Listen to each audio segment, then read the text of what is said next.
Hi everyone, this is Norman Kochnick here yet again from Eyes on Cricket with Norman Kochnick. The purpose of today's chat with you guys is about, we've gone through the first 4 IPL teams out of the 8, and we thought as opposed to doing 5, 6, 7 and 8 separately, we'll do 5 to 8 together because it's now on the eve of the so-called mini IPL auction. I've got Chris Vernon here. Say hello to Chris. Good morning, everybody. Finally, we're not talking about the India Test match victory from yesterday. We can look forward to talking about something else. Hence why I'm so happy. Oh, so that was the game that India won, correct? And England That's lost. the one. Yeah, the one after the one that England won. So it's all good. Everything's fine.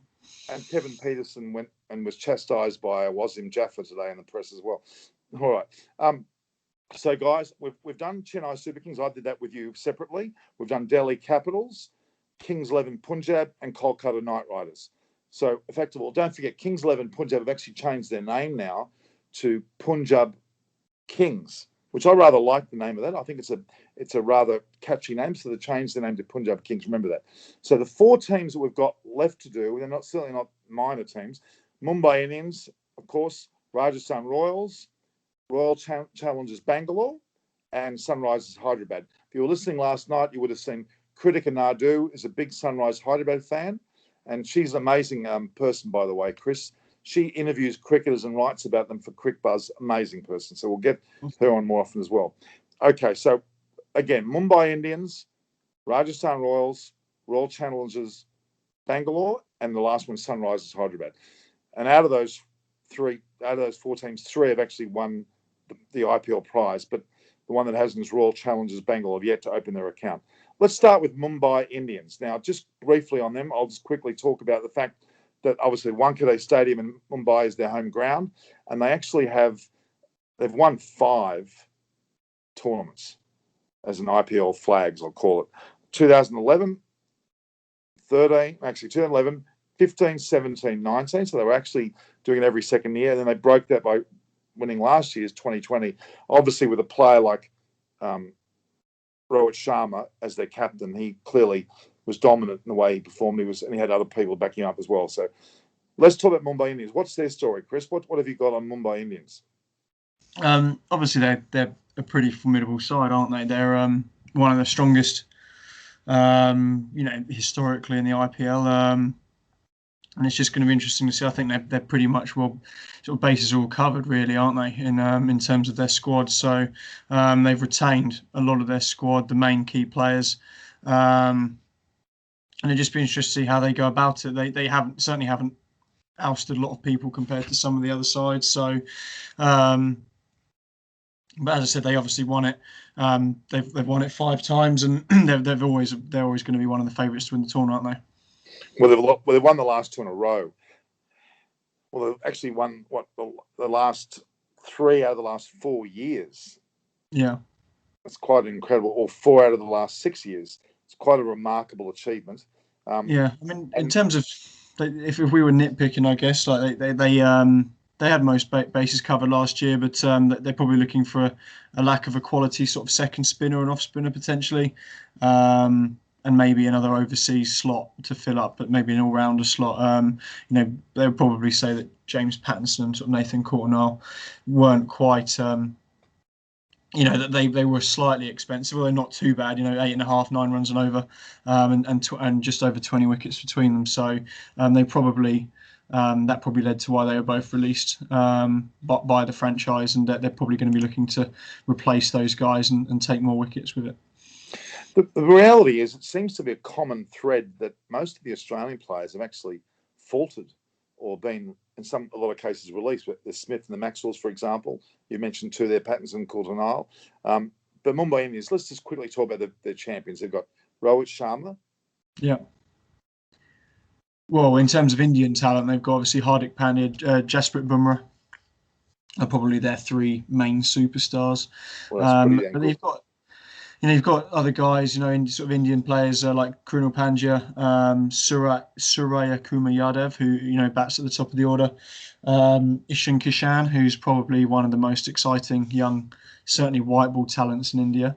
And then, young spinners, Rahul Chahar, who got called into the Test side, Jayant Yadav as well. So they've got a lot of, they've got a good mix of Indian, established talent as well as up and coming talent as well, and complemented by some pretty decent overseas players as well.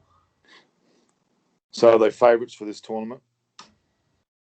I mean, historically they've always been very strong, haven't they? It's impossible to say who's favourite because it's such a high variant style of cricket, isn't it? But you'd be pretty silly to not to look past them, that's for sure. And I actually think the mental strength is there, and they actually put other teams off. They're very intimidating, well, I can gather, and especially at their home ground at Wankhede Stadium. That's an intimidating venue anyway. It's not unlike Eden Gardens in terms of its intimidation. So not much to talk about there other than they're the forefront. They're a lead runner, and with Rohit Sharma at the helm, I don't think there's much they can do but go well, as long as they don't have any injuries. Who do you reckon they'll come in who the international play? What do you reckon they're going to do? Well, they've released two. Well, if we look at who they've released Malinga, James Pattinson, Nathan Coulter-Nile, Mitch McClenaghan, Shafane Rutherford of the overseas. They're pretty much all seam bowlers. They're all quick bowlers. So it would suggest that they're likely to look to strengthen and pick up the seam bowling department, to back up Bumrah and Trent Boult. So, yeah, it'll be interesting. I think Adam Milne's a good one, probably not particularly well known from the IPL side. He has played a few times I think he was with the RCB back in 3 or 4 years ago, but he's had quite a successful Big Bash with the Sydney Thunder, if I recall this year. I think he played well with the Big Bash.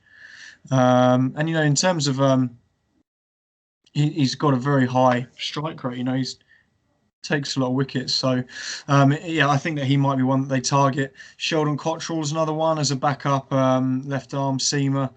Hasn't exactly blown away when he's played in the IPLs with the Kings 11 last year. So, will be interesting there. And potentially Moeen Ali. I think that I'm obviously he wants to play. I've read a few articles. He's the backup spinner that they might look at. I think Krunal Pandya didn't have a great time of it last year, and certainly underwhelming with the bat. So they might see Moeen Ali as a potential option with bat and ball. He showed this week what you can do in the test match arena, and he's quite an explosive bat and bowls well and takes wickets to the ball.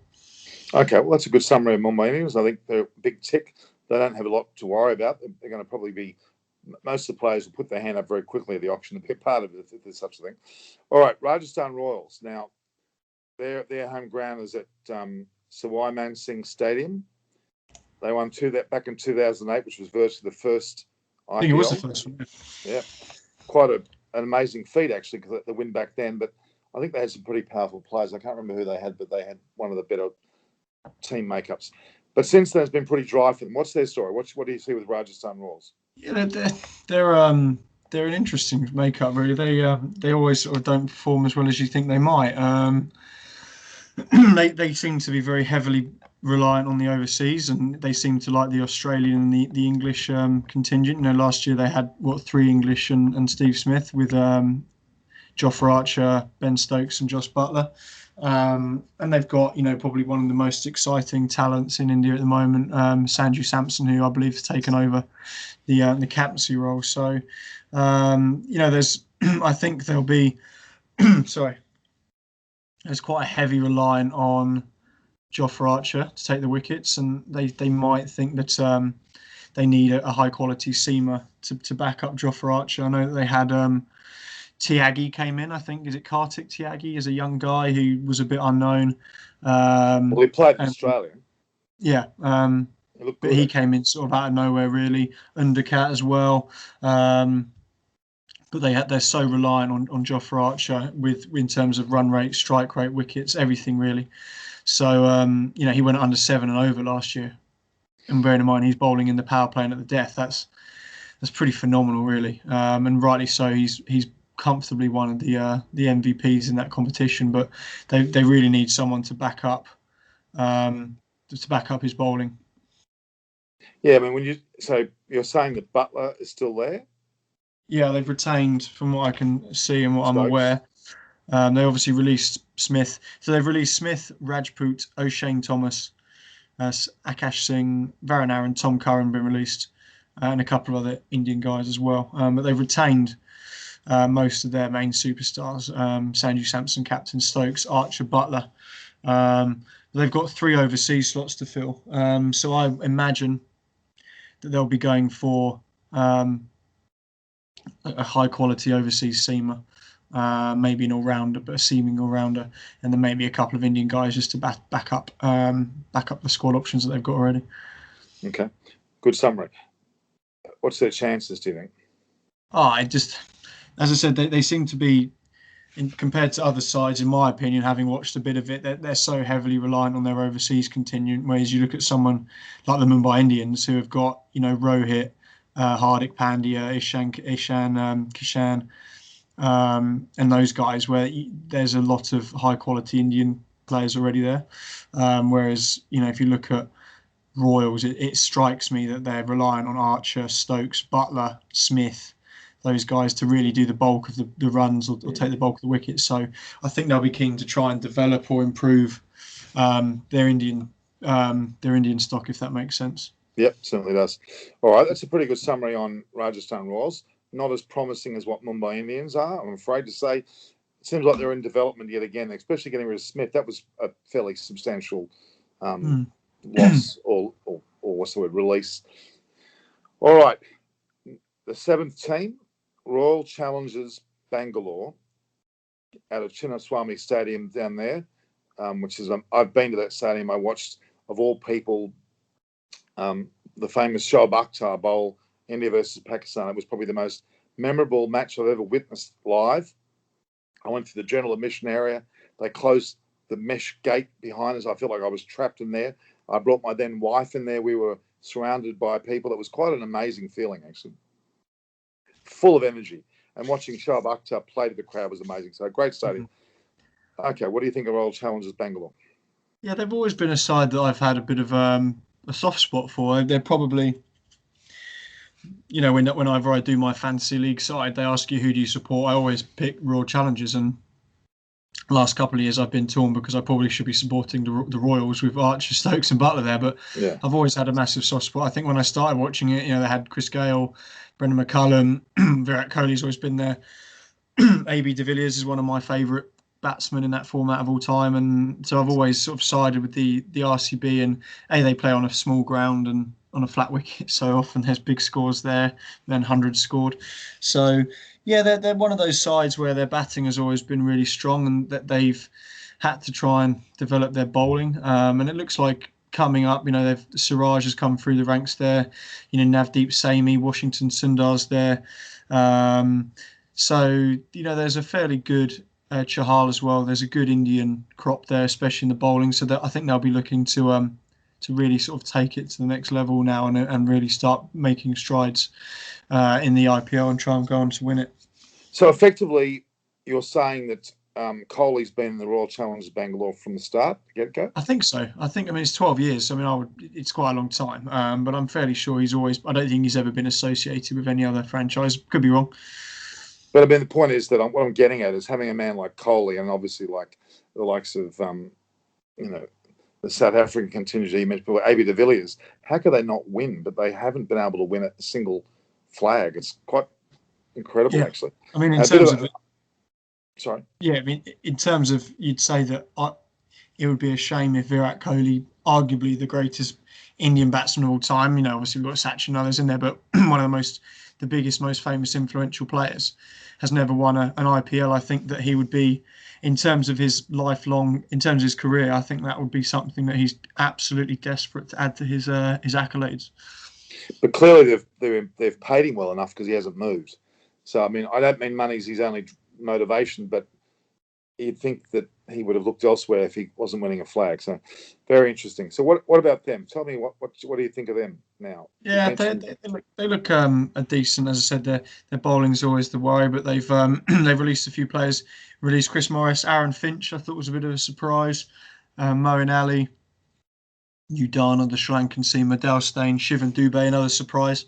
Umesh Yadav as well. I'm not too sure why he would have been released because he's a pretty famous and established Indian fast bowler, and then Power Negi, Gurkirat Man, and Parthiv Patel. So they've got 11 slots remaining in 3 overseas. So you could see that they could be quite a big mover. They've got a massive purse and nearly 36 crores. So I think that there will be some big names coming into the RCB camp. And 4 or 5 guys that I've sort of earmarked. I think they'll be keen to keep strengthening the batting. That's always been their strength, as well as looking at the bowling. And they could look at out and out bowlers or batters, but I've also identified a couple of all-rounders as well. Dawid Malan, I think he's going to be quite a highly wanted player. I think that the Indian sides generally like an English overseas. I think that they're popular with the locals, and he's a guy that if you're picking on form, you've released someone like. You're not picking someone, Steve Smith, based on reputation. If you're looking at someone who's in the form of his life in 2020 cricket, then you can't really go much past Dawid Malan.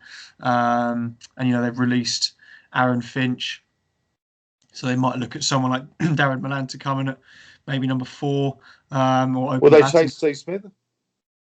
I don't know. I think that I think he would have gone in at the highest price mark. I assume that Steve Smith. Sorry, I've got a bit of a frog in my throat today. That's right. But I mean, look, where are they going to place? I'm wondering what team's going to take Steve Smith on. I think he'll get a gig on it. He's never going to not get a side. He's such a good player. No, but will he go for the top price? Is the question I'm saying. I don't know. I'm not exactly sure how the ins and outs of the auction works, and if you go in at the top price, can you be bought for a lower price, or do you have to be bought for the price that you go in at? So, well, if they're calling it the base price, so if your base price is a certain amount, that's what you're going to be going for as a base price. So it's not an option necessarily, but if he gets looked over by everyone, then that'll be an intriguing situation. Whether he then has forced to drop, I don't know. I don't know that. Yeah. All right. So so what you're describing to me is not a very good picture for. No, I think that they've got a couple. I think that if they bring Milan in, Kohli might go up to open the innings. I think he's always been quite keen in 2020 cricket to go and open the batting. With them releasing Finch, they've only got 1 overseas batter, and that's AB de Villiers. They've got Josh Philippe as well. I think he's an Australian. He certainly is. Sixer. Yeah. But they might just look to bring in and bolster the batting. Alex Carey, potentially another option. Philippe is the keeping option there. They might look at a more established Alex Carey to come in and bat and keep wicket. But then, I think Dawid Malan is going to be one that they'll target. Mitchell Starc as well. They've already got a couple of good overseas bowlers, obviously, with Kane Richardson, Daniel Sams. Daniel Sams as well. Siraj and Saini. So they've got some good quality seam bowling there. But they might just think that Mitchell Starc, who's already played for RCB, as a wicket taker sort of X factor option. So he would effectively come back to the club. Potentially, yeah. I think that he might be one they'll look at. And then you've got other guys like Glenn Maxwell, Shakib Al Hasan as well, who could come in as an all-rounder option to bat and to bowl some overs as well. All right. To me, that doesn't sound very promising. I think they're a bit wayward, to be honest, even though they've had some star-sort of players. There's a mental block to winning, in my opinion, I'm afraid. They haven't got their mix right, and they keep searching. And you can't. What I know of the IPL, you can't win an IPL flag, so to speak, by throwing a whole lot of new players and hoping it works. It is a slight building process, isn't it? I don't think you don't win from a complete new team. I don't think you'll see a massively new team. I think you might see 2 or 3 new additions in that first side. But the one thing they've got a lot of experience. They've got Kohli. In terms of a leader and experience, it doesn't come much better than that. You've got AB de Villiers in there, and then you've got guys like Chalal.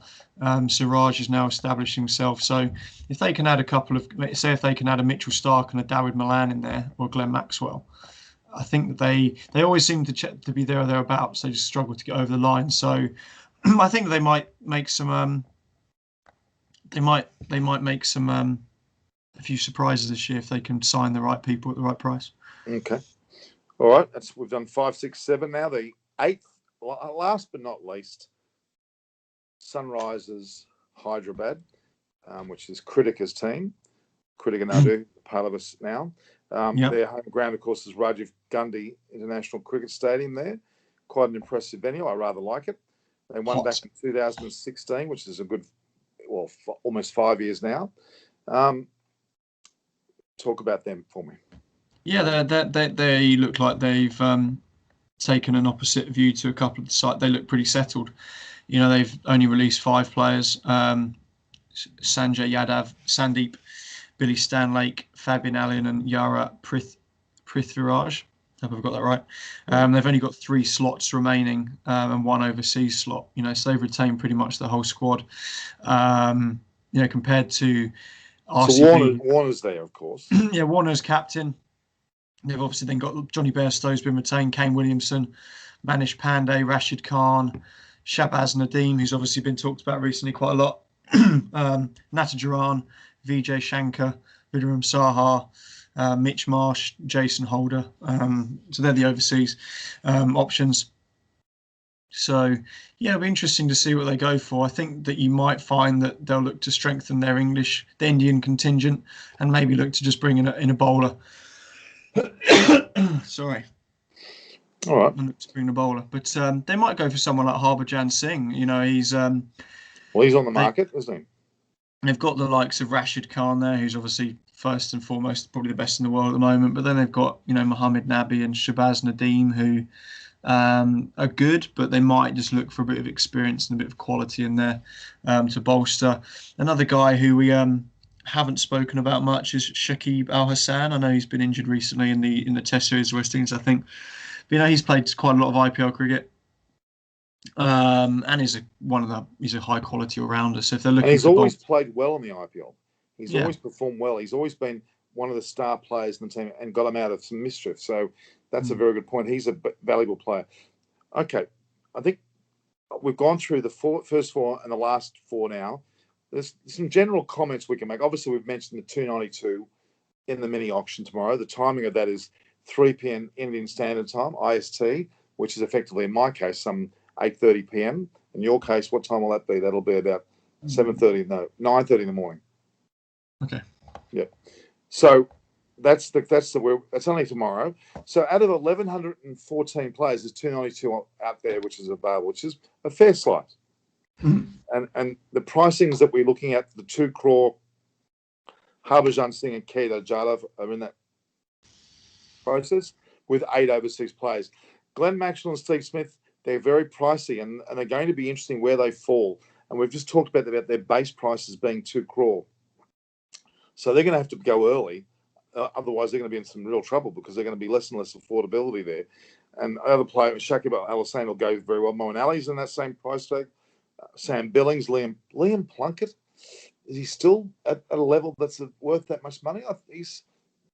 Yeah, I think he's probably just taking the view that he's not too worried either way, and he doesn't want to undersell his services. I mean, he's a World Cup winner and played, you know, from I think 2015 to the 2019 World Cup. I think apart from Adil Rashid, he was the leading seam wicket taker in the world, or certainly up there in one-day cricket. So, you know, if someone's looking for some experience or a seam bowler that can deliver and there's good variations and backs his skills, then here's an option. I don't think that he's necessarily going to be targeted. I don't think that for that price, you know, he's in his late 30s. He's probably sat there saying, you know, I don't need it. I don't need to go. I don't necessarily want to go. So if I do go, I want to make sure that my time is paid for what I think it's worth. And I don't see him necessarily getting picked up. I don't think we're going to be sat here in a couple of days saying RCB make Liam Plunkett their headline signing or anything like that. But yeah. Yep. Then, of course, Jason Roy, who's been in and out of form, hasn't he, somewhat? He was certainly at his best a first pick player. His IPL record's pretty sound, what I can remember. I think that he's always, when he's played, he's never been given that chance. I think he went into franchises. I think he was at Chennai, who already had established opening batting pairs, and so he never got that chance to consistently go out and say, "Here's your first 10 games, go and do what you do." So I think he'll be disappointed. But you know, and obviously. People always say that I've got a slight English bias, and I certainly don't. You know, I'll call it as I see it. But there's a lot of very exciting English guys at the moment. You know, in terms of white ball cricket in the last 4 or 5 years, we set the benchmark, you know, from the last World Cup for the 2 or 3 years prior to that. You know, we set the standard. And so, Australia's fallen away. Let's be honest. I mean, some of the Andrew Tyes and they're still there, but they're not as marketable as they were, I think, which is incredible, really. Mark Wood, now he hasn't been in the English squad, at least in India at this point. Is he in the squad for the 3rd and 4th? Yeah, he's come back in. He's got a very bad injury record. I think he's had 3 or 4 ankle operations already. So his body they have to manage his body. I think he'll get picked up by a franchise. I think that he's done very well in the last year, certainly in white ball cricket for England. He's that extra factor, like Jofra Archer, you know, he's very quick, got a good bounce, and a side might pick him up to utilise him as someone that can rattle a few batsmen and bowl quite quickly, especially on the slower Indian wickets. Okay, well, that's the top billings. There's 12 at the 1.5 crore mark, and there are no Indians in that list, and there's 11 at the 1 crore mark, which includes Hanuma Vihari and Umesh Yadav. Now, Vihari's kind of disappeared, hasn't he? He was heavily a part of the Test squad. He injured himself with his hamstring. Admittedly, he's been out. He's kind of, well, he's not on the outer, but he's not as prominent as he was. There's 164 Indian players in total, 125 overseas players, 3 players from associate nations, which is rather small. And they'll be up for grabs in this particular, as they call it, the Vivo IPL2021 player auction in Chennai. It's actually in Chennai, and it's, as I said, tomorrow at 3 p.m. Indian Standard Time, which is some 8:30 in my neck of the woods. So Royal Challengers Bangalore, as we said earlier, has the highest number of available slots, 13, while Sunrise is only 3, which we mentioned there, the last 2 that we talked about. Punjab Kings, as they're now calling it, goes in the auction with the highest purse of some 53.1 crore. Now, that's interesting because they'll probably be plunging quite hard. They could be well where the likes of Steve Smith might go. Who knows? And, of course, the release of Glenn Maxwell and Sheldon Cottrell from that unit is pretty remarkable. On the other hand, Hyderabad can spend a little less than 11 crore, which is not much, but they're only looking for 3 spots anyway. So CSK will be there. He'll have an interesting auction with 22.7 crore and 7 slots to fill. And they're usually pretty good judges, CSK, aren't they? They generally have pretty good picks. I think they're fairly good at their choices normally. Who do you think, if you had to pick out one player, not an established player, a player who's in the auction now, whether it be an Indian or an English or an Australian, to sort of, you know, we've had a bit of banter about our predictions, and, you know, we've both had a little bit of success in this series so far with what we think. Who do you think is your player to watch out for? Who are you excited to see? It could be an established international cricketer. It could be a sort of no one's ever heard of. Who do you think will be popular in the auction, and who do you think will go well? Milan, without a doubt, 100%. Yeah. And I know this is going to be hard to imagine, but Glenn Maxwell still excites me because he's had a good big bash, and he's an X factor. He'll get snapped up very quickly because you know, his form is temporary, isn't it? Class is permanent, and he's certainly got what a lot of IPL sides look. He can bat, he can win a game or with bat and ball. Really, you know, he can take wickets as well. I think Milan's a great pick. I'm going to go Milan. I mean, I witnessed him in Middlesex. He looked. Yeah. I'm amazed. Now, what's happened with Vince? What's his story? He's not in this? I don't think he is. I'm not too sure. I haven't heard his name mentioned. He might have gone in. My guy would be, and I like that you've picked an Englishman. That must have pained you to say. Well, it is IPL after all. It's not. I'm going to go Alex Hales. I think that he's phenomenal, and I think he's got a bit of a point to prove this year. Been left out of our squad again for the Indian T20 side. I'm assuming it can only be because he's been bad in the past and his reputation, which I get, but at the same time, I think that it's time to maybe give him another go. But I'm excited to see him. I think that he'll get picked up very quickly, as he's probably, I wouldn't say he's the best, but in terms of opening bats in 2020 cricket in the world, he's in the top 3 comfortably. No doubt. Harbhajan Singh, how old is Harbhajan Singh now? He must be. He must be pushing half a century. Must be pushing 50, mustn't he? No, I don't know about that, but he must be in his 40s. I'd say I'm just curious. Maybe one of our viewers can let us know in the notes how old he is. I'm not going to look it up. I think he made his international debut in 1999 or 2000. Well, he won the Test in 2001, didn't he? Exactly. So that was 19 years ago. So if he was 19 then, he's 38 now. So I'm assuming he must be 40 easily. Now, other interesting one, which is more than, I shouldn't say novelty, but Sachin Tendulkar's son Arjun, who I've had a lot to do with. He actually came to Australia and played for the so-called Cricket Club of India, and he visited our shores, and we spent a bit of time with him. Great kid, very down to earth, very tall, quite a capable player. Now he's in there, but at a fairly low amount. He's been included in the shortlisted list in the lowest price category of 20 lakhs. But it'd be great to see him. He's actually quite a capable player, and they wouldn't be short in bringing him into a squad. Certainly, and that's a bargain price, I must say. So effectively, that's where we're at. It looks as though really most clubs are well into the teens and number of players, and obviously there's available slots. Just quickly, I'll rattle them off. Chennai's got 7, Delhi's got 6, Punjab Kings have got 9, Kolkata's got 8, Mumbai Indians have actually got 8 slots, more than you made out. Rajasthan Royals 8, Royal Challenge Bangalore the most, 13, and Sunrise Hyderabad the least, 3. And look, Sam Billings. What about Sam Billings? Your mate? Yeah, I think he's got in the highest price as well.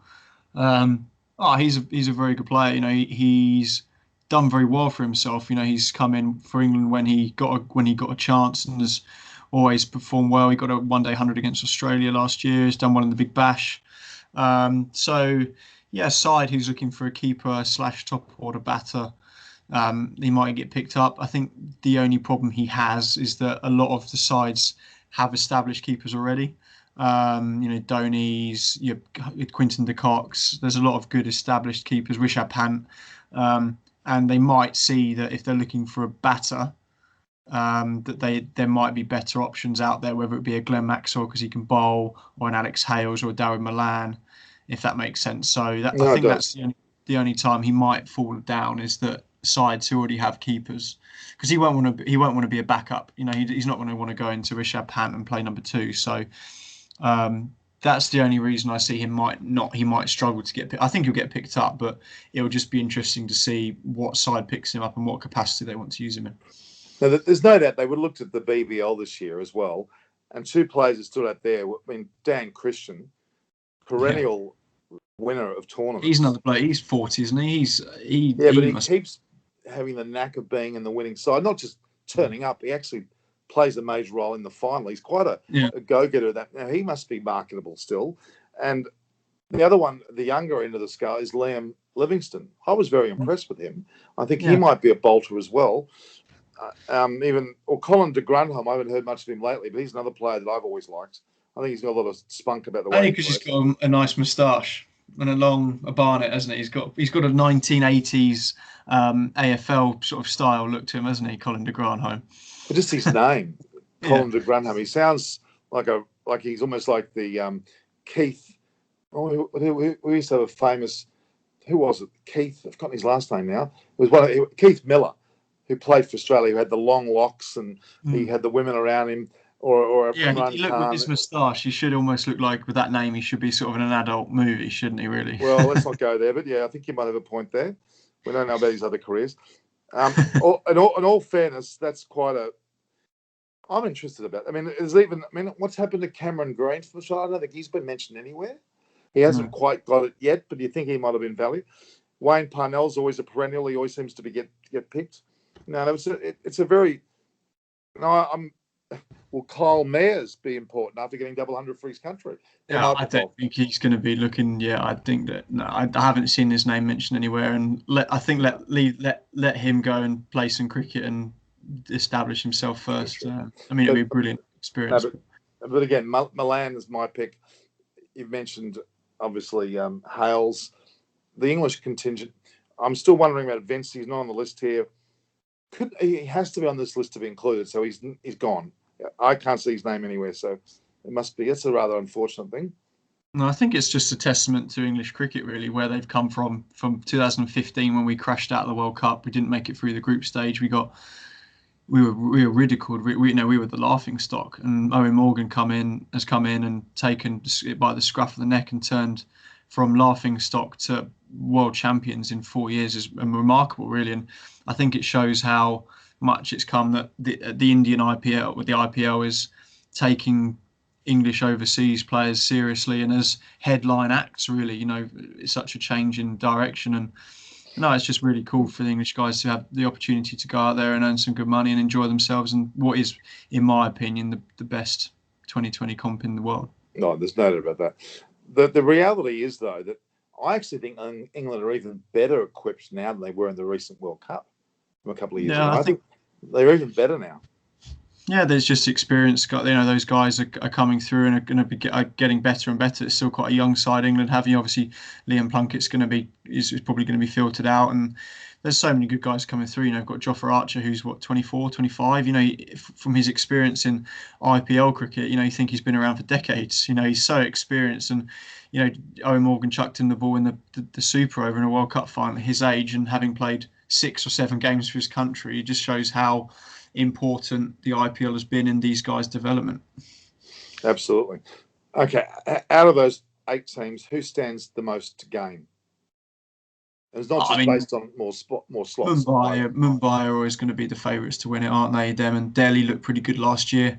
I'd like to see Kings 11 or RCB win it this year.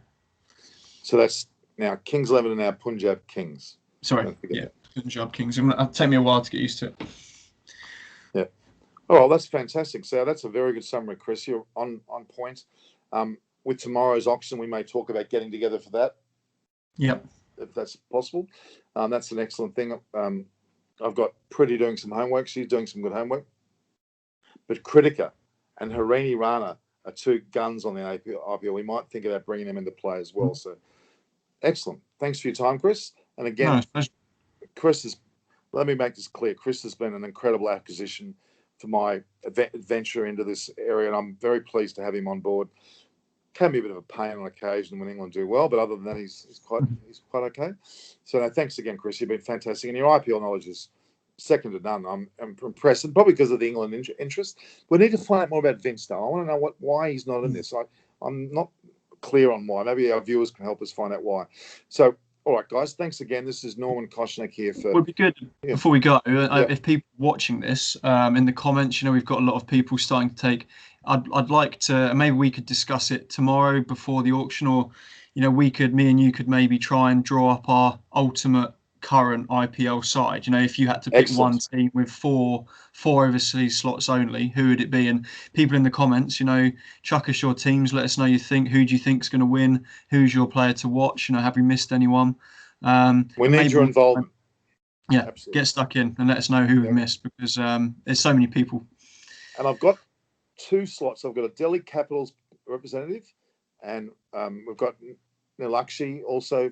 Sharma, she's going to take a representation. So we've got 2, but I want us to have either through our Twitters, which is at Vern158 or at Norm Koch. Go to our Twitters or go to our YouTube links and get a hold of us and nominate yourself to be one of the fans, because if you're one of the top 8 fans, you'll be on the screens. I'll assure you of that. That's my promise to you. All right, guys. Again, this is Norman Koshnik from Eyes on Cricket. Thanks to Chris Vernon.